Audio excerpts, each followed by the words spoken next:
Hi, I'm Lynn. And I'm Amanda, and this is the Pursuit of Badasserie, the podcast. This podcast is all about taking action and creating that badass business abundance and life that you want. Where we share stories, laughs, wins, and epic fails to show you the whole picture of the entrepreneurial journey. It's not just unicorns and rainbows, people.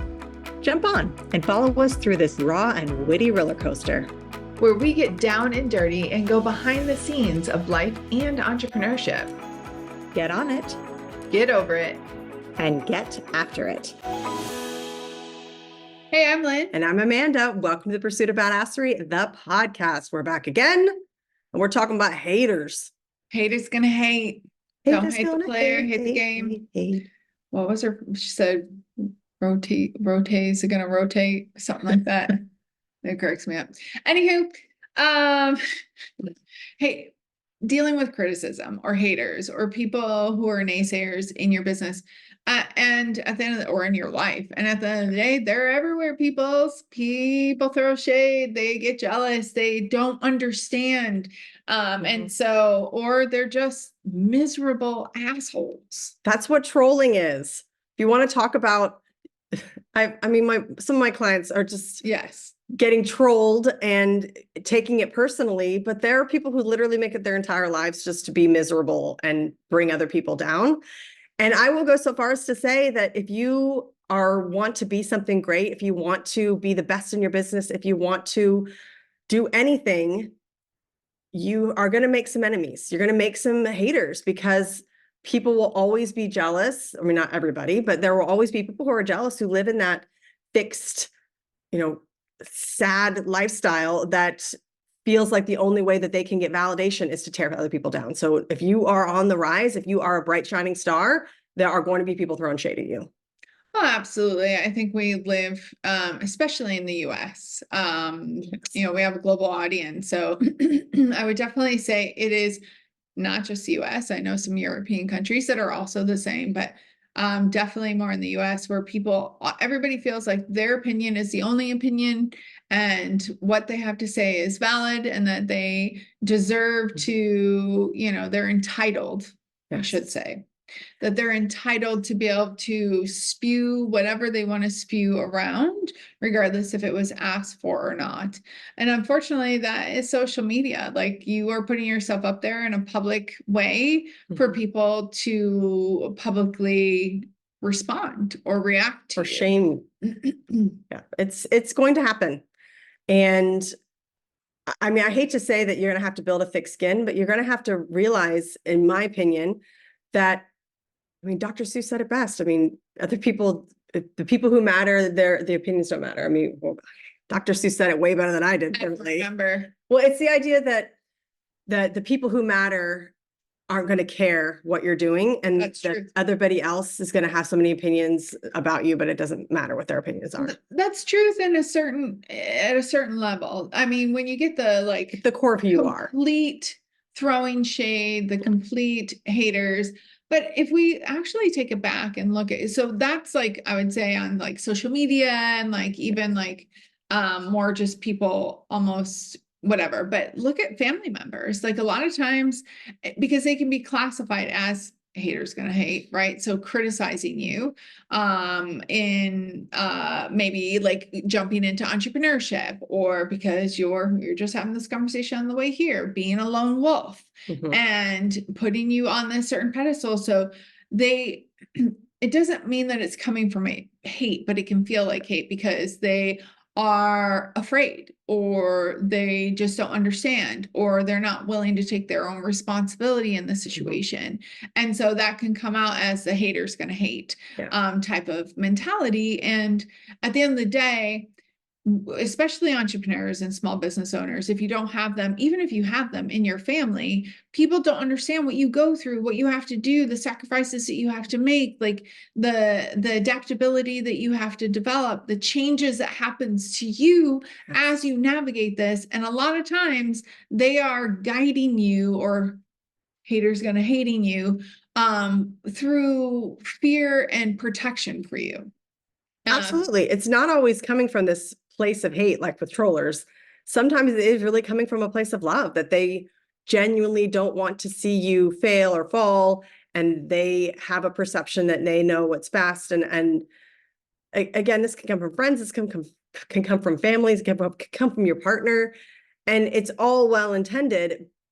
And ultimately, you're the only one who can decide what's right for you and what's working, what's not for your business and for your empire, as it were. So if what you want to do is a big enough goal, is a strong enough goal, you have to grow thick skin around that and push forward. And we've talked about this before, like surrounding yourself with people who support you and lift you up, that aren't your yes people. And sometimes, I mean, you have to navigate who you have in the room with you, people who are going to tell you like, oh, it's too big of a dream. Like, that's a crazy dream. That's never going to happen. And get into the room with people who think like, what else can you do? And challenge you. And so sometimes it's who you surround yourself with as well. Oh, definitely. Absolutely. And the criticism, I mean, hopefully it comes from a good place, but it doesn't always depend on your family and friends. But still, like, finding the right support. And I agree with you, not the yes people, but sometimes it's okay to have those cheerleaders who are gonna absolutely cheer you. So here's some steps to actually navigate it, though, because criticism is an opportunity in many different ways. So first of all, and Amanda and I have spoke a lot about this, is self-reflection. Where can we grow? Like, is there any validity to what is being said and why? So where can I like look at why this is happening, or why I'm getting this kind of response? Or I mean, some people are just jerks. We ran an ad I don't know, not too long ago, and there were some trolls on there, and they were talking about my weight and then the way that I looked, and some in very explicit ways and some in just like derogatory ways. And at the end of the day, like those are trolls, right? So there's nothing that I can that their words are going to affect me. However, there were a couple that made comments about the way that we were looking at the camera, and I agree with them. Actually, our production company, I told them, like, because they didn't fix our eyes, because we were reading scripts, and at the end of the day they were like, no, we can fix them. So we had to go back in and re-record some things because our eyes looked all crazy, because we kind of were looking all over the place. So that was something that we could change. So that self-reflection and saying, okay, what is in my control, what can I change, and what do I need to do moving forward? And that change could be actually even blocking people, but that's a whole other thing. Yeah. And even that could be blocking people from a social media standpoint, or blocking people just from your life in general. It's not, sometimes you have to do it. You wrote a whole chapter on it in our first book. Mm-hmm. Loving from afar. Absolutely. Loving from afar. But it's part of it in that respect is putting up boundaries and really respecting yourself and what you need and what you will accept out of a relationship. And when I say relationship, I don't mean like dating. I mean, just whatever the relationship you have with the person.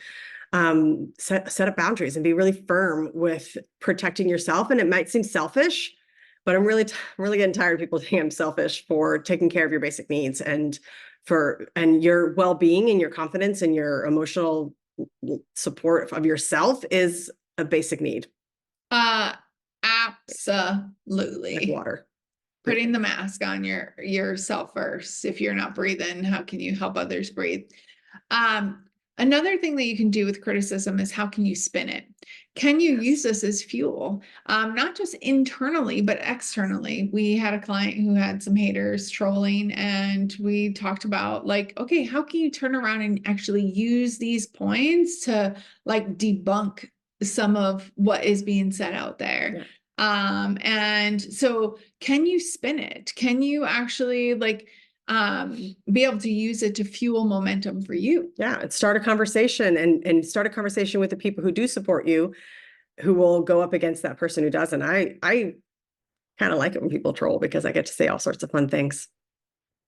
Yeah, I mean, depends on the type of troll. I like being sassy too, so I do enjoy it. And as far as since we're talking about social media, as far as social media is concerned, negative comments or positive comments, they're not counting either or, they're counting the activity. So with the algorithm shit, like Yeah, talk it up. Like It's actually helping you. yeah, I mean, those people are still views. I mean, it's actually something that was used.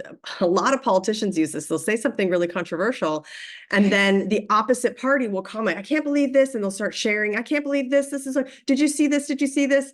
And it actually boosts their numbers because they're spreading all of that controversy. And a lot of people just believe in spreading controversy for controversy, which annoys me. However, that's a big political move. A lot of politicians do that in order to boost their numbers. And it works. So if you're getting those kind of comments, ride it, ride the wave.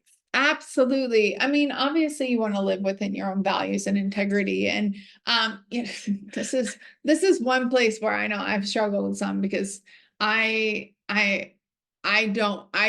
not that I won't be sassy back, but I'm over it. Like I won't engage. Yeah, I won't engage. And I know better. Like I know that I can actually ride that and increase the fall. So do as we say, not as we do. Sometimes I engage, sometimes I don't. It's a choice.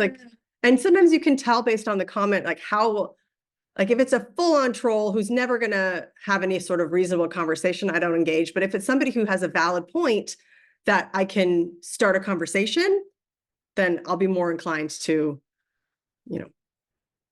engage. Yeah. And you have to remember people's perception or their perception too. So not all criticism is negative or coming from a negative place. So even online, they just might differ in their opinion. It's funny, I actually on LinkedIn one time had somebody repost one of my posts and I can't remember what post it was, but she was like, I have to, and she was polite. She wasn't like a troll. She's actually one of my pretty active follower.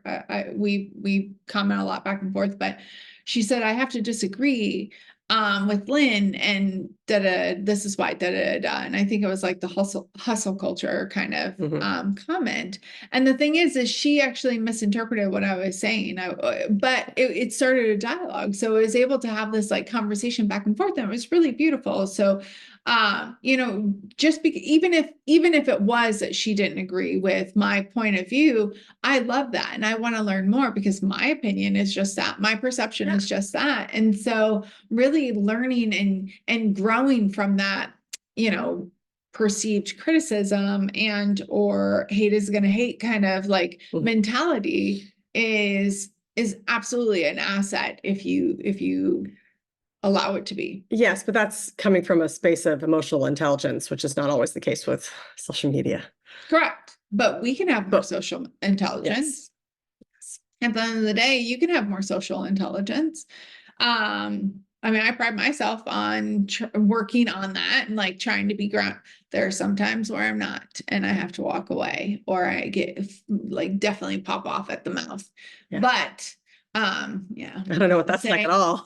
I've never done that. You can take the girl out the ghetto, but you can't take the ghetto out the girl for show. Yeah, for show. But with that being said, can use it as opportunity. But going back to kind of the clear point is when you receive the haters going to hate and the criticism, I think it is important to say, okay, is there any validity in this? Really, truly take a look at ourselves. What's in our control? What do we, if we need to change, if that's creating boundaries are really important. It's also developing resilience, which I think a lot of us lack in today's age, but resilience is a muscle. You can absolutely develop it.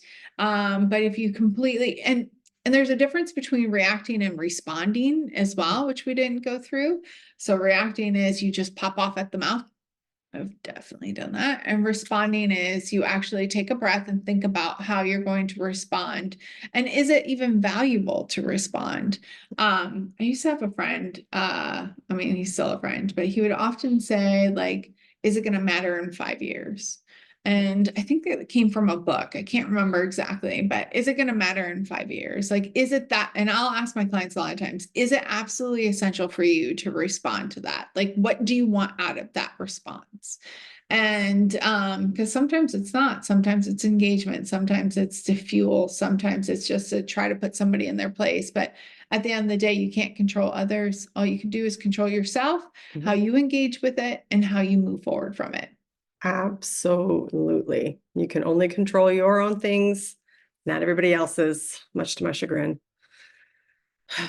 Yeah. Any last points, Amanda? On hate is gonna hate. Just know that it's not a reflection of you, that's their thing. So if they're bringing something up to you, it's usually a reflection of what's going on in their life, not necessarily anything to do with what you said. Yeah. So worth a look into that. Absolutely. That's a good one. We'd love to hear your thoughts. Make sure you're hitting subscribe, sending these podcasts to somebody who you feel needs to hear a little bit of Lynn and Amanda and some badassery. All right. Till next time. Get after it. All right, everyone. It's not enough to just listen. Now you've got to put it into action. We are so excited to see what you do next. If you enjoyed our show, please leave us a review on iTunes. And to find out more about what we're doing, visit us at thepursuitofbadasserie.com.